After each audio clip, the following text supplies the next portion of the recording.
خواتین اپنی خواہش پر کیسے کنٹرول کریں؟ آپ نے ایک بیان میں کہا تھا کہ ایک صحیح حدیث ہے کہ حضرت عثمان ابن مظعون رضی اللہ تعالیٰ عنہ ایک جہاد میں تھے تو انہیں اپنی خواہش پر کنٹرول کرنا بہت مشکل ہو رہا تھا، تو انہوں نے نبی صلی اللہ علیہ وسلم سے اجازت مانگی کہ ہم اپنے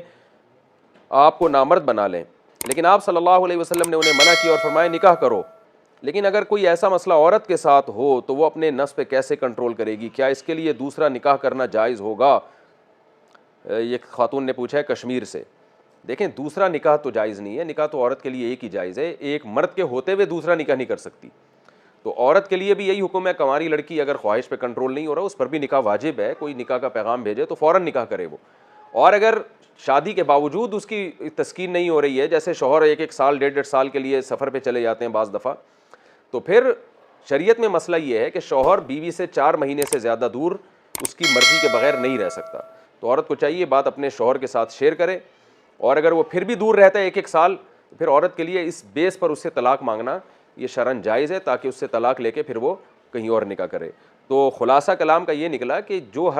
حل اللہ نے مرد کو بتایا ہے کہ نکاح، وہی حل جو ہے عورت کے لیے بھی ہے کہ وہ نکاح کرے، لیکن نکاح کے بعد بھی اگر کنٹرول نہیں ہو رہا تو پھر یہ اس کی علامت ہے کہ یہ خواہش نیچرل نہیں ہے بلکہ یہ حد سے زیادہ بڑھی ہوئی ہے۔ تو اس کا علاج پھر میڈیسن کے ذریعے، دواؤں کے ذریعے اور اپنی خیالات کو پاکیزہ بنانے سے اس کا علاج ہو سکتا ہے۔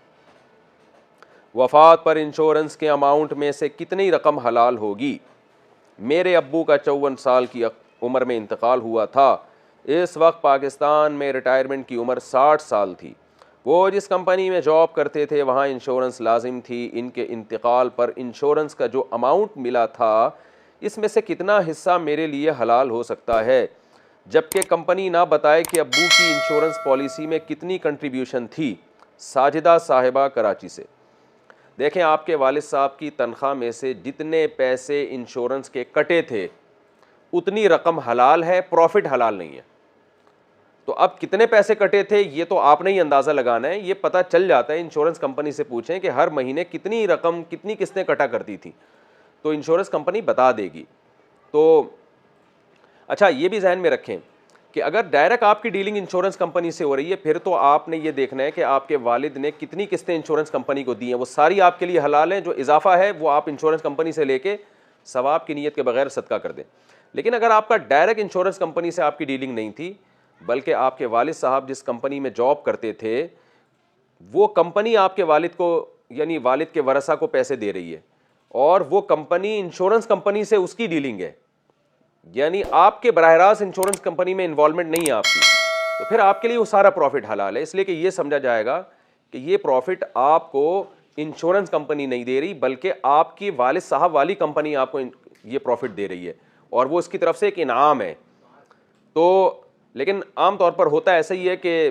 کمپنی جو ہے نا وہ والد صاحب سے ایگریمنٹ لیتی ہے کہ ہم آپ کی تنخواہ میں سے اتنے پیسے کاٹ کے انشورنس کمپنی کو دیں گے، جو مرنے کے بعد آپ کو پھر انشورنس کمپنی کی طرف سے ملیں گے۔ تو ایسی صورت میں بہرحال پھر آپ کے لیے صرف وہ رقم حلال ہے جو قسطیں کٹی ہیں انشورنس کمپنی کو گئی ہیں، اور جو پروفٹ ہے پھر وہ آپ کے لیے حلال نہیں ہوگا۔ تو یہ ڈاکومنٹ سے اندازہ ہو جاتا ہے، پتہ چل جاتا ہے، آپ تھوڑا ماہرین سے معلوم کریں وہ بتا دیں گے۔ اور کسی قیمت پہ پتہ نہ چلے تو ایک اندازہ لگائیں، جس رقم کے بارے میں یقین ہو کہ کم از کم اتنے پیسے تو والد صاحب کی تنخواہ سے کٹے ہی ہوں گے یا والد صاحب نے قسطیں جمع کرائی ہوں گی، جو یقینی رقم ہے وہ رکھ لیں، جو اضافہ ہے وہ صدقہ کر دیں بغیر ثواب کی۔